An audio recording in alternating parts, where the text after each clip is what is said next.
반갑습니다. 이상엽 노무사라고 합니다. 오늘은 IT 업종의 인사노무 관리 실무라는 주제로 여러분들과 함께 학습해 보려고 합니다.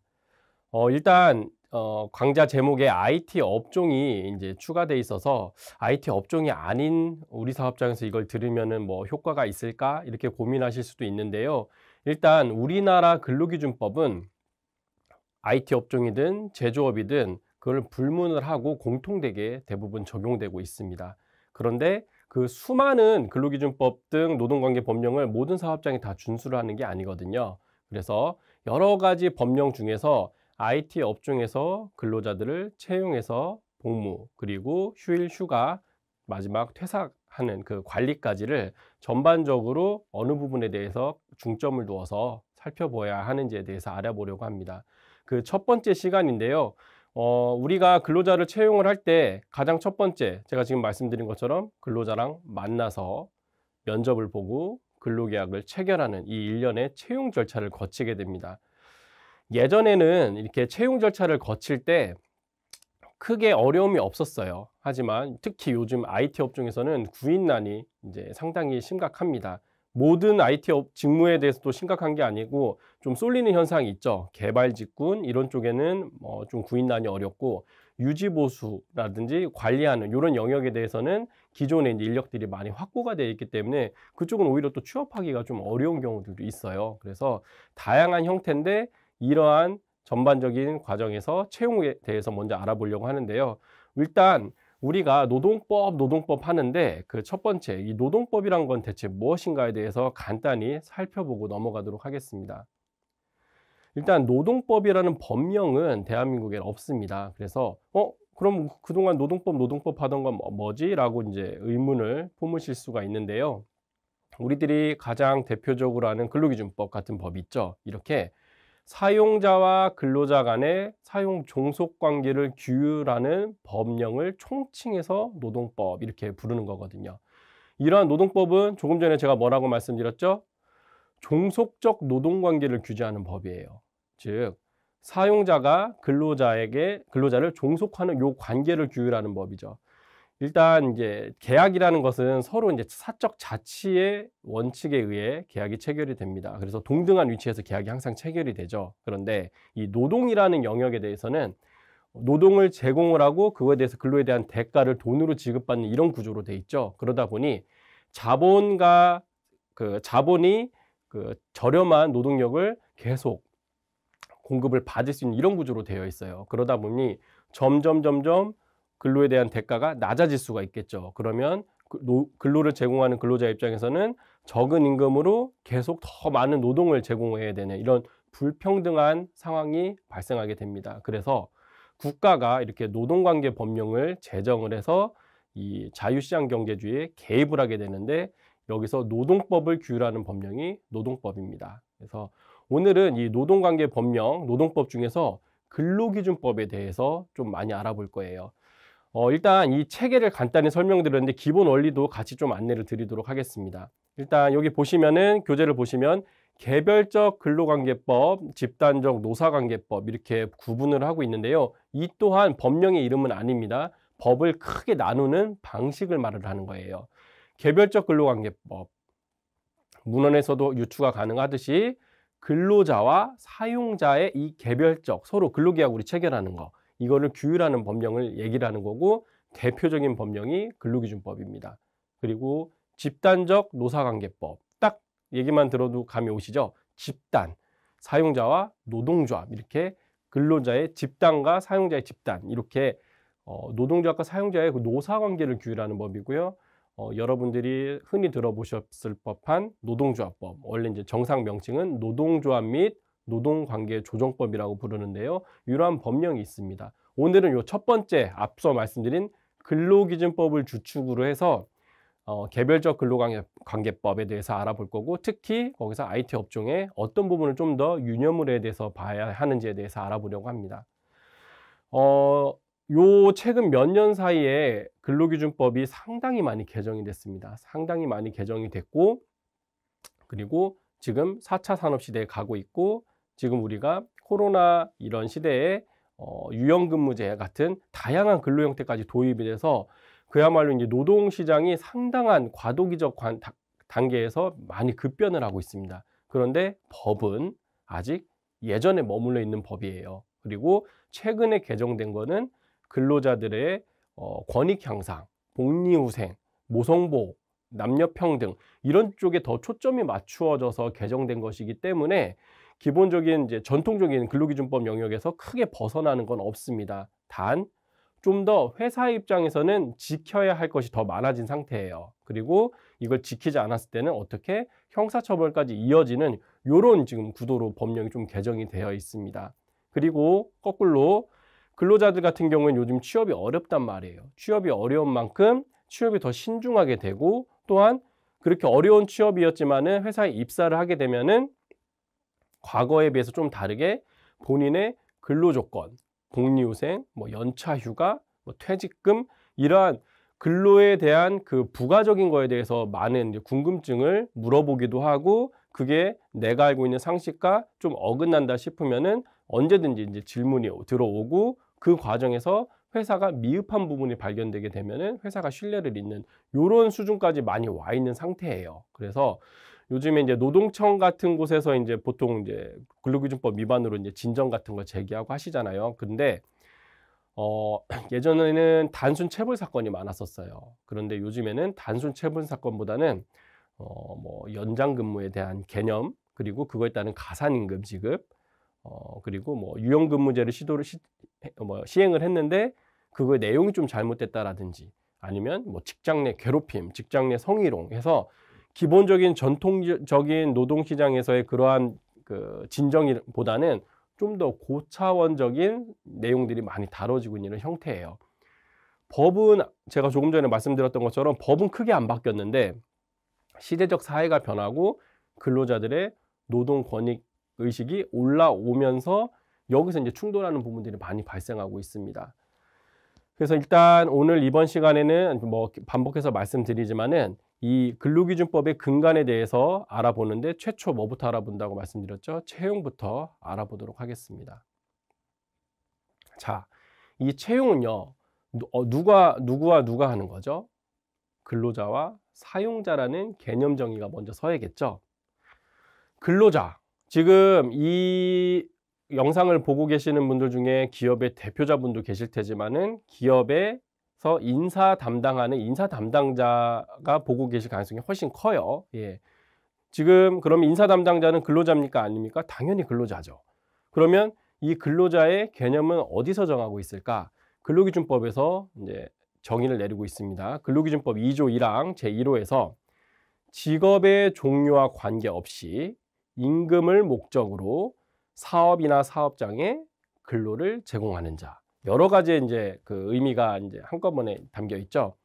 분설해서 간략하게 일단 보면 직업의 종류와 관계없이 여기서 말하는 직업은 유효한 직업을 의미합니다. 즉 마약 거래업 이런 거는 불법이죠. 이런 데서 고용돼서 일을 하더라도 근로자로서의 지위를 인정받지 못해요. 그래서 유효한 단 직업의 종류는 불문을 한다. 그리고 임금을 목적으로 여러분들이 회사에서 지금 열심히 근로를 제공할 수도 있는데 반면 또 어떻게 할 수 있죠? 뭐 주말에 봉사단체에 가서 봉사를 하면서 내 노동력을 제공하는 경우도 있죠. 그때 임금을 목적으로 가시나요? 아니죠. 그거는 말 그대로 봉사활동입니다. 그런데 근로는 뭐예요? 내가 언제 어디로 출근을 해서 어떠한 노동력을 제공을 했을 때 회사가 나한테 임금을 여러분들은 그거에 대한 근로에 대한 대가를 지급받으려고 이 계약이 체결되어 있는 거란 말이에요. 그런 임금을 목적으로 해야 되고요. 사업이나 사업장 여기서는 뭐 여러분들이 있는데도 뭐 개인 사업자든 법인 사업자든 이런 거는 불문합니다. 사업 이게 첫날 회사가 딱 설립이 돼서 그 첫날 하루밖에 안 했어요 라고 할 수도 있죠. 그래도 그 일을 회사가 업으로 하려고 한 그런 경우 이런 경우까지도 다 사업이나 사업장으로 봐요. 즉 일용직 근로자 같은 경우에도 그날 하루는 근로자의 지위를 가지게 되는 거예요. 아니면 하루 만에 회사가 차려졌다 망했다라고 하더라도 그 하루만큼은 사업이나 사업장은 성립이 된 거예요. 여기서 뭘 해요? 근로를 제공해야겠죠. 뒤에서도 보겠지만 휴게 시간 이런 거는 근로를 제공하는 시간이 아니기 때문에 근로 시간으로 보지는 않습니다. 그 외에 내가 소정 근로 시간 안에 이제 정해놓은 요 시간 안에 근로를 제공하기로 했다. 그리고 내가 임금을 목적으로 했다. 이러한 개념 정의가 딱 성립이 되면 그 사람은 어떤 지위에 있다? 근로자의 지위에 있다. 그러면 요거의 반대 개념은 뭐가 있겠죠? 사용자겠죠. 사용자는 같은 법 2조 1항 2호에서 이렇게 정하고 있습니다. 사업주 또는 사업 경영 담당자. 세 번째, 그 밖의 근로에 관한 사항에 대하여 사업주를 위하여 행위하는 자. 이렇게 개념을 세 가지로 분류하고 있어요. 간단하게 살펴보면 사업주는 여러분들이 속해 있는 회사가 법인이다. 대표적으로 주식회사가 있죠. 유한회사 뭐 이렇게 여러 가지가 있지만 일단 법인격을 가지고 있다 할 때는 그 법인이 사업주가 됩니다. 근데 개인 사업자다 말 그대로 대표자 그 개인 자연인이 대표이자 사업주가 되는 거예요. 이렇게 개념 정의를 하시면 되고요. 사업 경영 담당자 주식회사 같은 이런 법인 형태에서 사업 경영 담당자의 대표적인 예는 대표이사가 이제 사업 경영 담당자가 되고요. 그 밑에도 이제 뭐 등기부상 이사 아니면 총괄 뭐 경영 임원 뭐 이런 분들이 있죠. 이렇게 사업주로부터 사업의 일정한 부분 또는 전부의 운영을 위임을 받은 자를 사업 경영 담당자라고 합니다. 그리고 세 번째, 그 밖에 근로에 관한 사항에 대하여 사업주를 위하여 행위하는 자. 지금 이 강의를 듣고 계신 분들이 여기에 해당을 하죠. 대표적으로 뭐 인사, 노무, 재무, 회계, 뭐 비서, 기획 뭐 이렇게 사업주를 위하여 행위하는 자에 들어가는 경우에도 사용자로 봐요. 그런데 그러면 나는 지금 이걸 듣고 계시는 여러분들은 난 근로자인데 내가 사용자라고? 예. 근로기준법에서는 이런 중복적 지위도 인정을 하고 있습니다. 그래서 이렇게 개념 정의를 하면 되고요. 요 사용자의 경우에는 근로기준법을 어떻게 지켜야 되는 자예요. 즉 거꾸로 위반을 하면 처벌도 받게 됩니다. 자, 여러분들 그러면 근로자의 개념 머리에 쓰셨죠? 그리고 사용자의 개념도 머리에 쓰셨어요. 그런 다음에 이 둘이 어떤 걸 진행하게 되죠? 최초에 근로를 제공하기 전에 근로계약을 체결하게 돼요. 이 근로계약, 여러분들 뭐 가장 기초적인 거기 때문에 잘 알고 계시겠지만 개념부터 한번 살펴보면요. 근로계약, 교재 보시면 근로자가 사용자에게 근로를 제공하고 끊고 사용자는 이에 대해서 임금을 지급하는 것을 목적으로 체결된 계약. 그래서 앞에 근로자 사용자 개념 머릿속에 있으시죠? 그걸 더 가져와서 이 둘이 어떻게 계약? 근로자는 사용자한테 근로 제공, 사용자는 임금을 지급하는 목적으로 계약 체결. 이게 근로계약이다. 이러한 근로계약은 낙성 불효식 계약이라고 해요. 그럼 뭐냐? 여러분들 오늘 만약에 어떤 특정 근로자가 회사에 왔어요. 와서 책상에 앉아서 근로를 제공을 시작을 했어요. 그런데 미처 오자마자 근로계약을 체결을 못하고 그 사람이 퇴근한 시점에만 계약을 체결했을 수도 있고 깜빡하거나 무슨 휴가를 갔다 오셨거나 해서 며칠 뒤에 계약을 체결할 수도 있죠. 그런데 그런 이 근로계약이 서면으로 작성되기 입사해서 그 시점까지는 근로계약이 체결이 안 된 걸까요? 그게 아니죠. 예. 원래 계약이라는 것은 낙성, 그러니까 내가 이제 권유를 하고 그에서 승낙을 하는 이런 낙성 계약 관계, 이러면 계약은 무조건 체결이 돼요. 그리고 내가 오늘부터 얼마 받고 일을 하겠습니다. 네, 얼마 드리고 일을 해주십시오 하고 그냥 이렇게 양식의 구애를 원래 받지 않아요. 계약이라는 것은. 그런데 근로계약은 근로기준법에서 특별히 요건을 더 추가를 하고 있는 거예요. 어떤 요건을? 서면으로 작성을 하고 교부까지 하도록. 그래서 요거는 근로기준법상 사용자가 지켜야 할 형식적인 부분이고 안 했을 땐 처벌의 영역으로 가는 거고 근로계약 자체는 낙성 불효식 계약이에요. 자, 그래서 수기로 근로계약을 체결하기 전이라도 근로계약은 이미 체결될 수 있다. 단 근로기준법에서는 근로계약 체결 즉시 근로계약서를 작성하라고 하고 있어요. 뭐 입사한 날로부터 언제까지 이렇게 날짜를 명시해 주고 있지는 않지만 즉시 체결하도록 하고 있기 때문에 되도록 근로를 개시하기 전에 근로계약서를 작성하는 습관을 들이는 게 너무너무 중요합니다.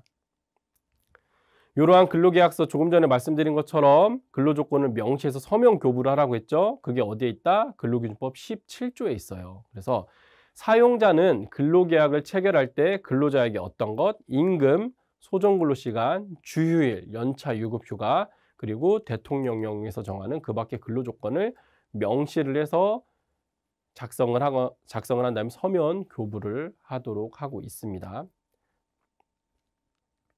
자, 그럼 그 내용을 조금 더 구체해 보면요. 명시해야 될 사항은 뭐냐?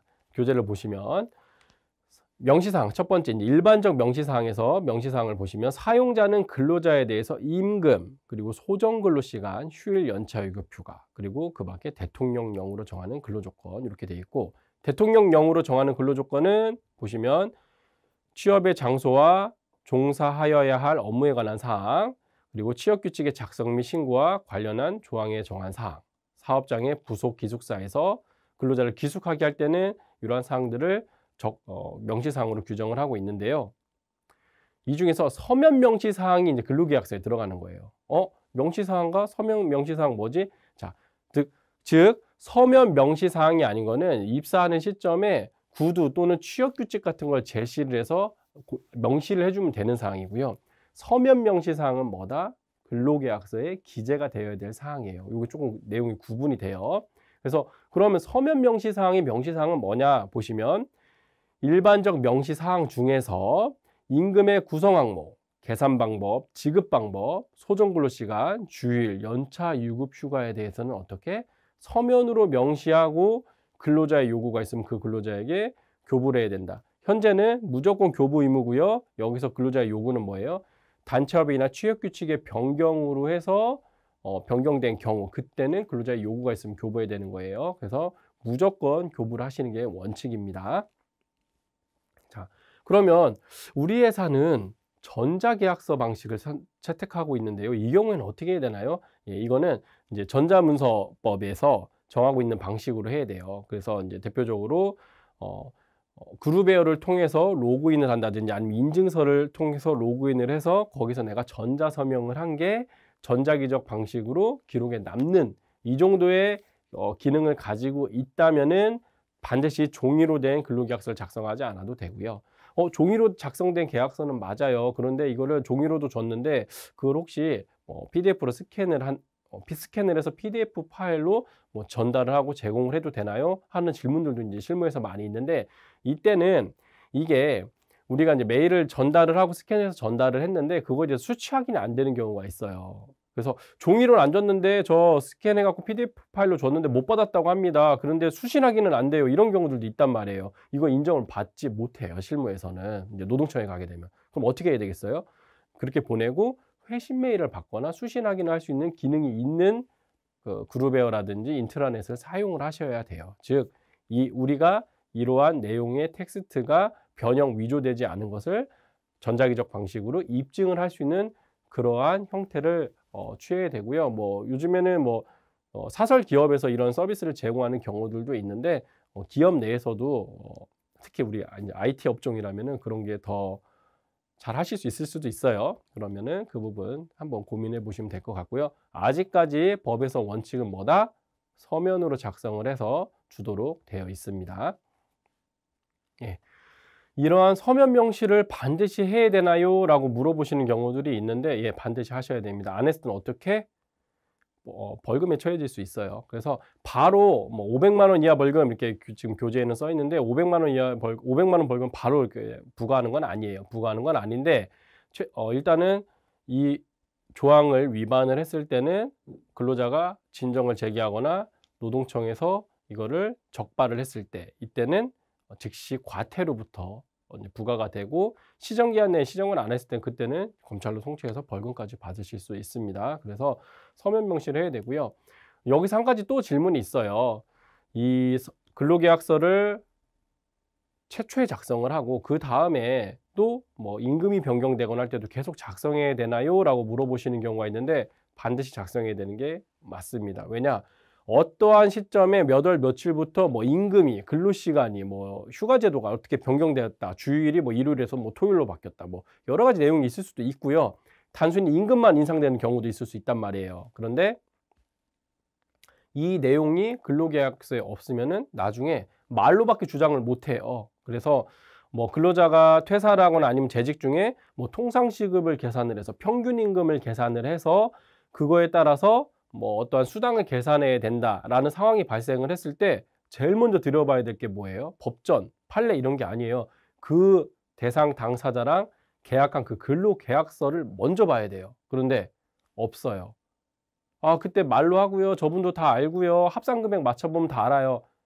법을 적용을 하고 처벌을 하고 있는데 그런 영역으로 갔을 때는 그런 거는 전혀 회사에 도움이 안 돼요. 그리고 회사는 이런 거에 대한 입증 책임, 보관 의무 회사가 부담하고 있습니다. 저는 작성을 하려고 했는데 근로자가 작성을 거부해서 못했습니다. 그래서 못했습니다.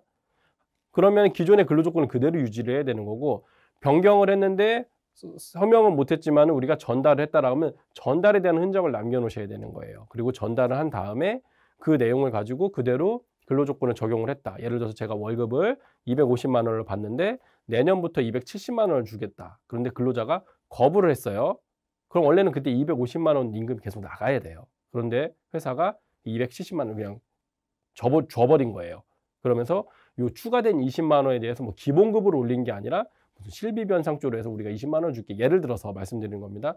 그렇게 딱 했어요. 그리고 계약서는 안 쓰고 갔어요. 근데 나중에 이 직원이 270만 원 내 월급이었으니까 그걸로 통상시급 계산해서 나 뭐 주세요. 할 수도 있죠. 회사 입장에서 뭐예요? 20만 원은 임금으로 올려준 게 아니었어요. 라고 할 수 있겠지만 증거가 없잖아요. 이럴 때는 작성을 해서 몇 월 며칠부로 이렇게 합니다 해서 교부합니다 라고 해서라도 통보를 해 주셔야 되는 거예요. 뭐 이례적인 사례이기 때문에 이런 일이 발생하기는 좀 어렵지만은 이 정도로 근로계약서는 항상 근로조건이 변경될 때 반드시 작성을 해야 한다. 그거 때문에 제가 이제 추가적으로 설명드린 거고요. 이러한 근로조건 위반할 때는 어떻게 돼요? 당연히 못 받은 거 아니면 근로계약을 위반한 거에 대해서 근로자가 어떻게 손해배상 청구권도 분명히 있고요. 근데 대부분 뭐 임금을 뭐 못 받았다, 잘못 계산됐다 여기에 따른 뭐 체불로 많이 가지. 요 순수하게 요걸 가지고 이제 민사상 손해배상 가는 경우는 이렇게 크게 많지는 않습니다. 그리고 당연히 계약이 계속 안 지켜지면 어떻게 돼요? 즉 계약의 즉시 해지 사유가 될 수도 있는 거고요. 아직까지 근로기준법에 이런 게 있어요. 귀양여비의 지급이라고 해서 근로계약을 해제하고 취업을 위하여 거주를 변경한 근로자에게 귀양할 때 필요한 여비를 지급하도록 하고 있습니다.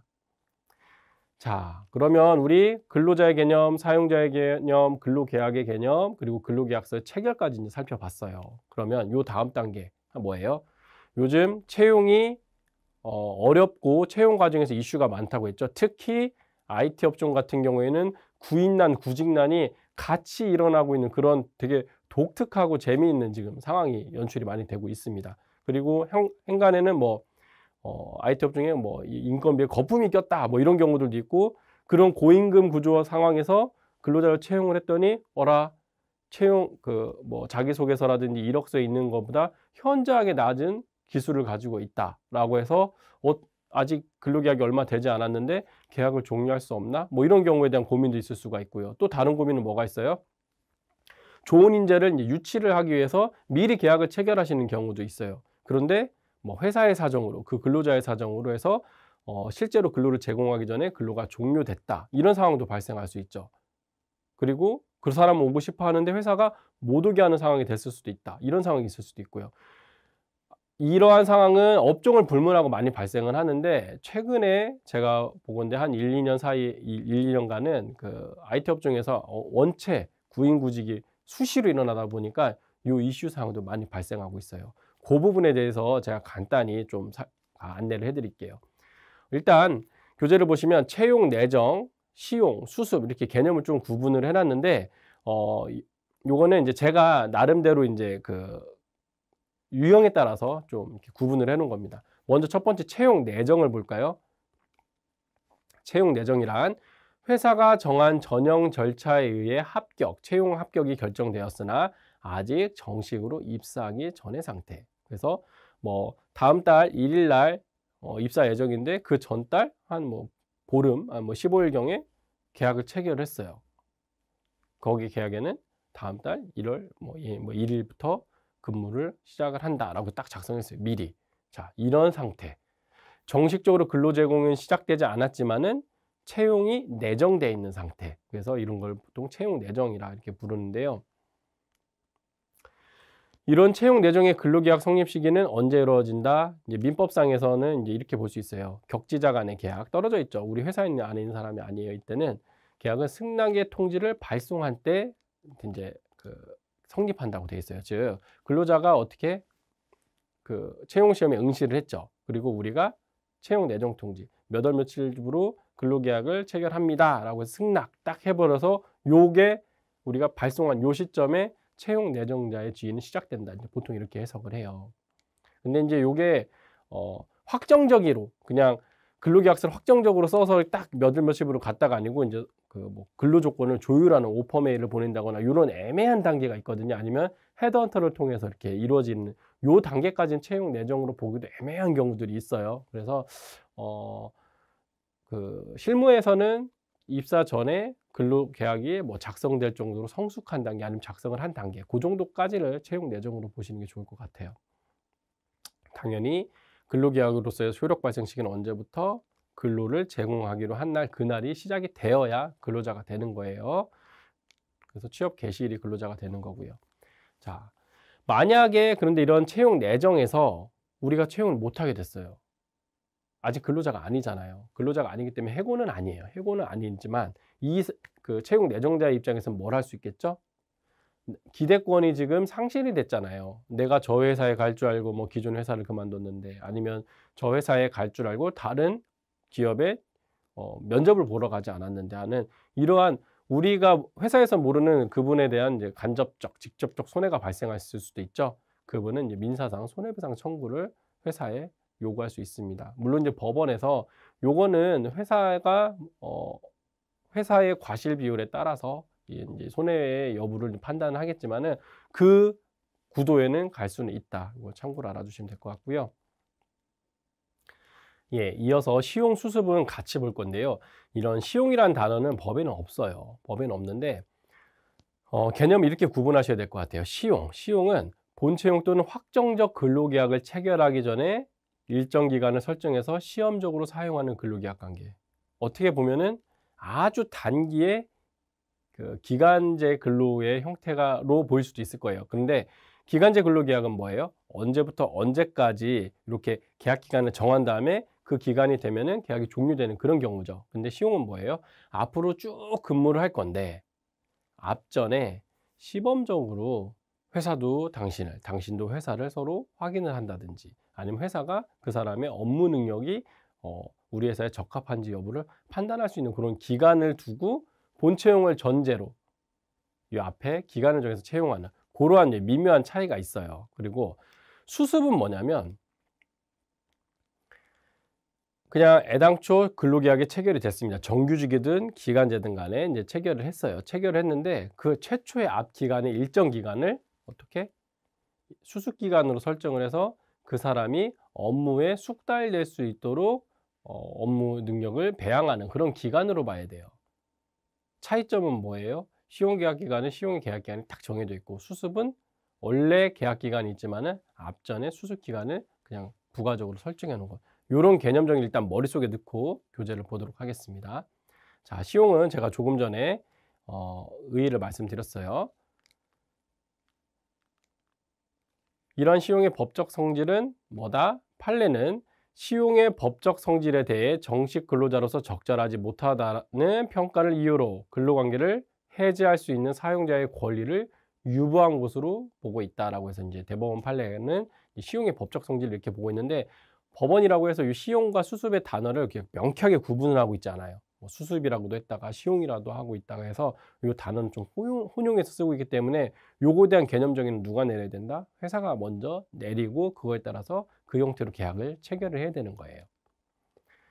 자, 이런 시용기간의 결정은 시용기간은 본채용 전의 근로자의 적격성 판단 기간이란 말이에요. 그래서 근로자는 어떻게 돼요? 불안정한 기간이에요. 즉 경력직 근로자의 경우는 시용계약 체결하기가 좀 어려워요. 아까 제가 딱 시용계약 말씀드릴 때 우리 앞으로 이렇게 시용계약으로 해서 사람 채용하면 편하겠다라고 생각하셨을 수도 있는데 경력직의 경우에는 대부분 전에 있는 직장을 다니고 있거나 아니면 막 그만뒀거나 한 상태이기 때문에 안정된 그 직장을 좀 찾는 경우들이 경향이 상당히 확실히 있겠죠. 이런데 시용계약을 제한을 한다? 그럼 그것 때문이라도 이제 안 오는 경우가 대다수예요. 그렇기 때문에 시용계약은 회사 입장에서는 이 사람을 제대로 근무를 시키기 전에 판단하는 기간이라서 참 회사 입장에서는 좋은 기간일 수 있으나 근로자 입장에서는 불안정한 기간이다. 그래서 시용계약 기간을 어떻게 정해야 되나요? 이렇게 물어보시는 경우들이 있는데 이것도 정한 게 없어요. 우리는 이 업무 정도면은 뭐 한 달이면 충분해.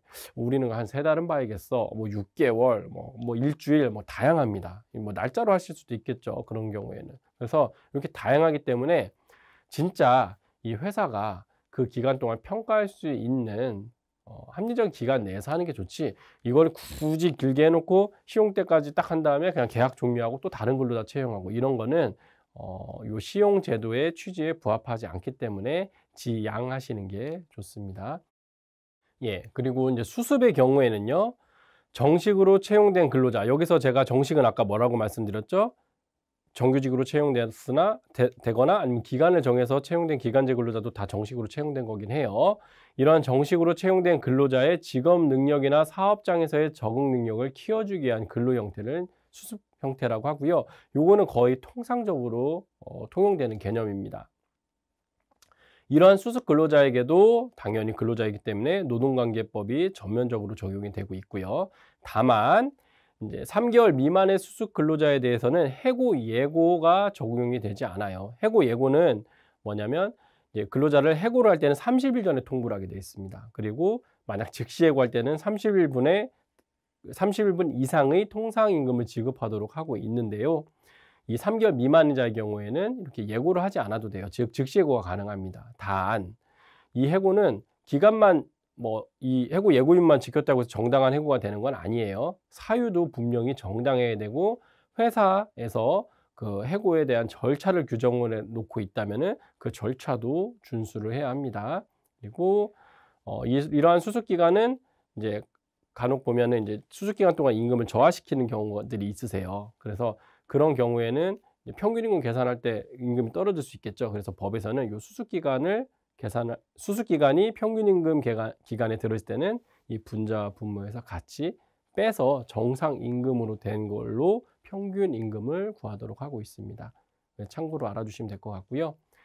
교재를 보시면 이렇게 표에서 채용 내정, 시용 수습의 구별에 대해서 이렇게 표로 좀 정리를 해놨습니다. 그래서 채용 내정과 시용의 공통점, 그리고 계약을 즉시 해제할 때는 어떻게 할 수 있는지, 그리고 시용과 수습의 개념 정의를 한번 더 정리해 놨으니까 살펴보시고요.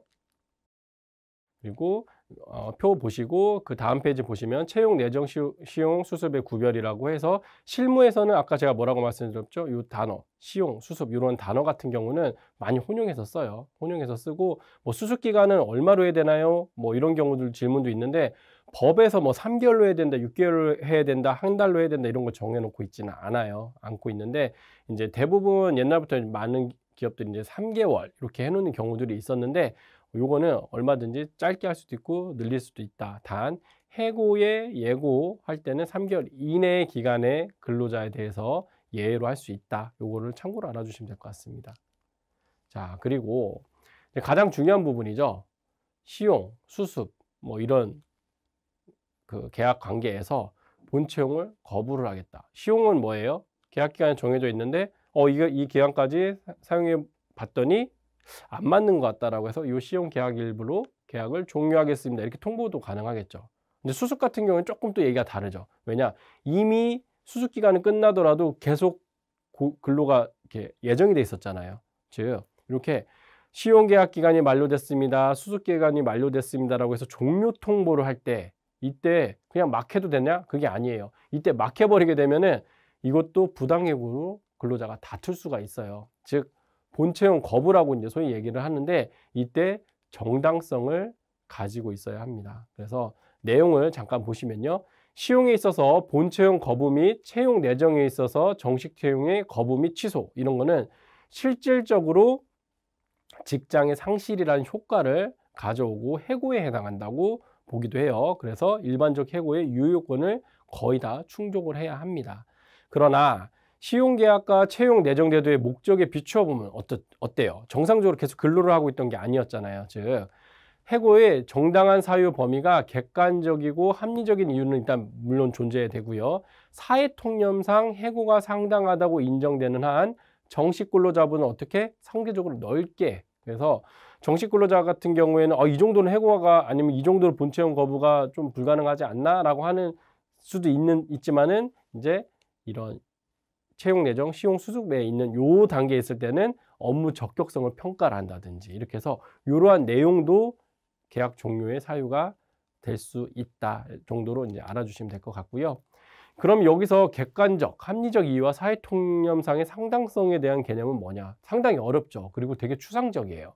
게다가 사건마다 이거를 바라보는 재판부가 바라보는 판단에 따라 이 내용도 달라져요. 그래서 판례를 보면은 이렇게 돼 있죠. 시용기간 중에 있는 근로자를 해고하거나 시용기간 만료 시 본계약의 체결을 거부하는 것은 사용자에게 유보된 해약권의 행사로서 당해 근로자의 업무 능력, 자질, 인품 성실성 등 업무 적격성을 관찰, 판단하려는 시용제도의 취지 목적에 비추어 볼 때 보통의 해고보다는 넓게 인정이 되나. 그래서 넓게 인정된다는 걸 여기서 이제 명시를 하고 있는데요. 이 경우에도 객관적으로 합리적인 이유가 존재해서 사회통념상 상당하다고 인정돼야 할 것이다. 저 사회통념상 상당성. 즉, 한 100명한테 물어보면 90명 이상이 끄떡끄떡 할 정도의 그 정도의 상당성, 이렇게 그냥 이해를 돕고자 설명드린 겁니다. 이 수치는 정확한 게 아니에요. 그런데 요 정도로 그 상당성이 있어야 된다라는 게 이제 판례의 입장이고요. 이렇게 우리가 근로자들을 채용을 하고 근로계약을 체결하고 요거에 대한 중요성, 그리고 근로계약 체결 시 근로계약서 작성의 중요성, 그리고 요즘에 과거보다 좀 더 주목을 받고 있는 채용 내정, 시용 수습, 이렇게 해서 근로계약 체결 단계에서의 중요성에 대해서 좀 살펴봤습니다.